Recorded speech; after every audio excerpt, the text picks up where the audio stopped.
Krásný den všem. A máme tady soutěž s facebookovou stránkou ulož.to. No a jedná se o rozbití, když se vlastně tady podíváte na jejich stránky.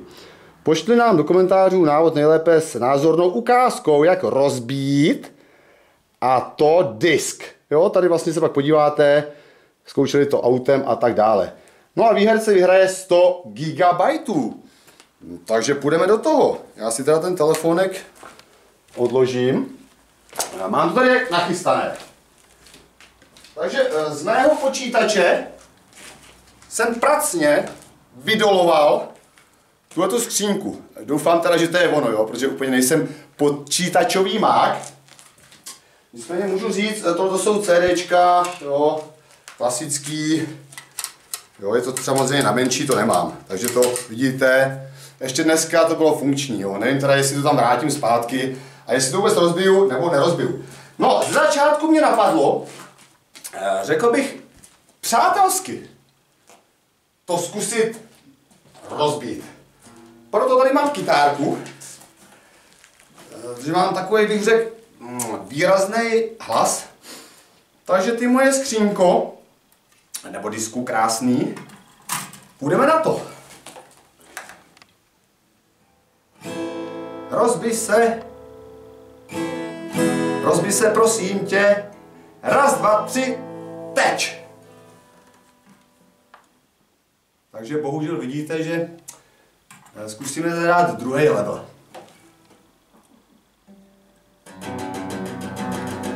Rozbij se!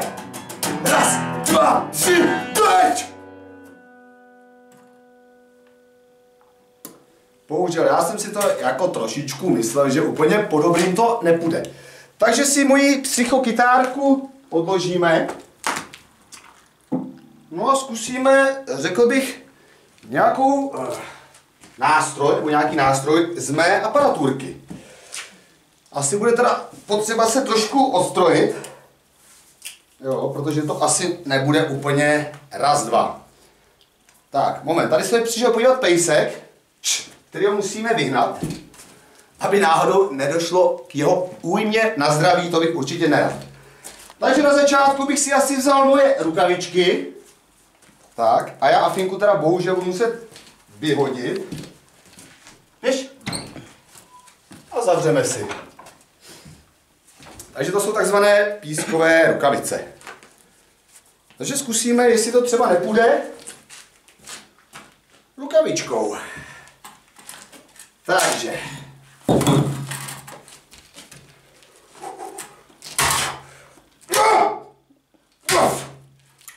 Takhle, myslím si, že docela. Ale není to úplně to pravý ořechový, co bychom asi od toho očekávali.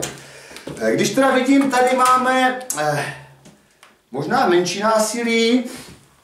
Taková selfie-tyčka krásná. Jo, takže uvidíme, jestli selfie-tyčka nějak pomůže.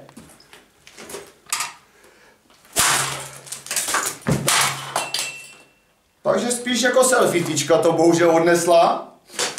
No a zatím ten náš krásný disk a už trošičku, vidíte, je načatej. No takže zkusíme třeba cihličku po staru. O co se bude jednat?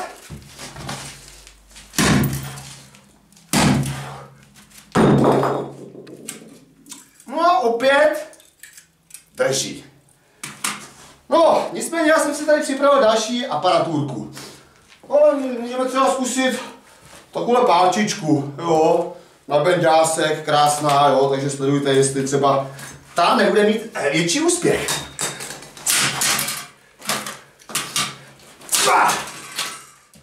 Takže stále vidíte, fakt ta jako výpočetní technika, bych řekl, že je docela držák.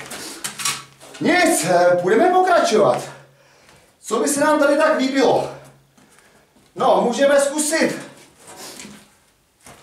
No, to zatím necháme třeba ještě na závěr. To asi si myslím, že by šlo. Tak, co tady máme dál? Dál tady máme tyčičku, anebo si dáme sekírečku? Uvidíme, dáme sekírečku. Tak uvidíme, co bude. Tak. Moment.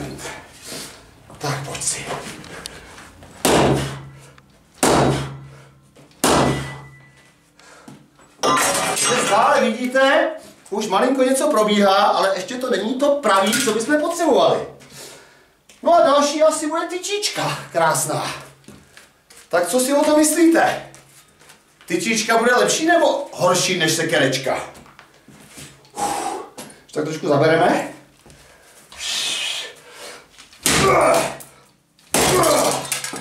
A tak zatím mám teda spíš praskací. No, ale hele, už se to, řekl bych, už to začíná nabírat trošičku grády. Jo, když tady mám nějaký CDčko, ať to teda je zničený v kompletu. No ale furt to asi není to, co od toho očekáváme. Ale co pilečka? Pilečka asi.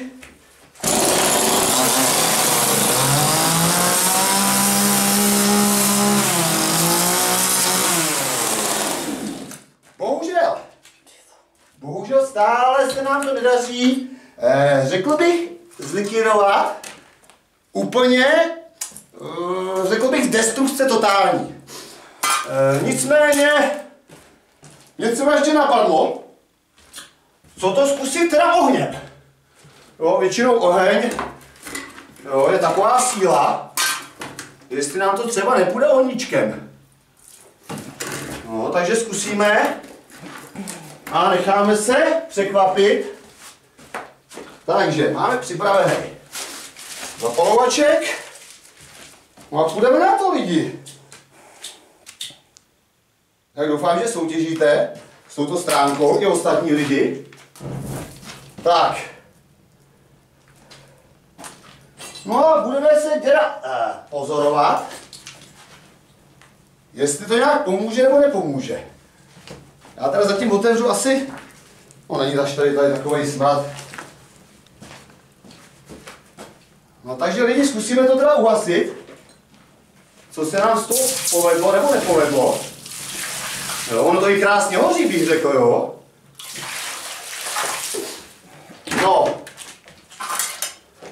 Takže vidíte, že ještě to není úplně, oheň to spíš jako, řekl bych, opekl jako buřtíčka. No a dáme si asi takový ten závěrečný, řekl bych level. Ještě tady koukám, máme teleskop. Co si myslíte, teleskop?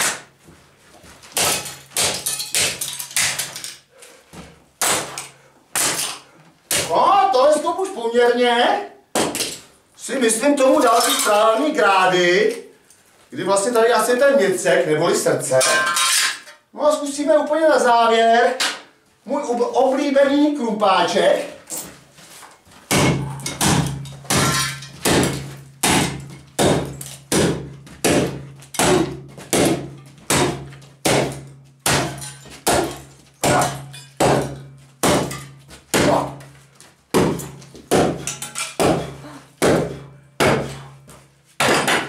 No, takže si myslím, že asi destrukce se povedla.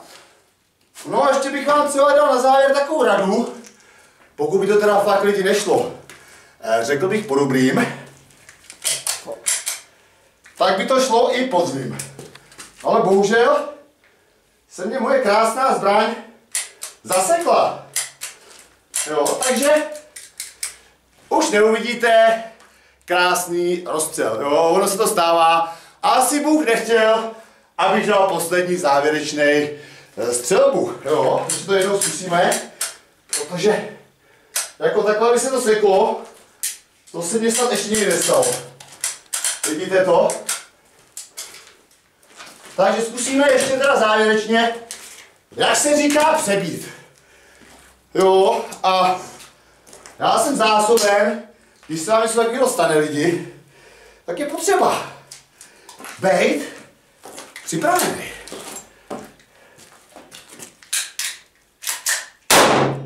Nazdar!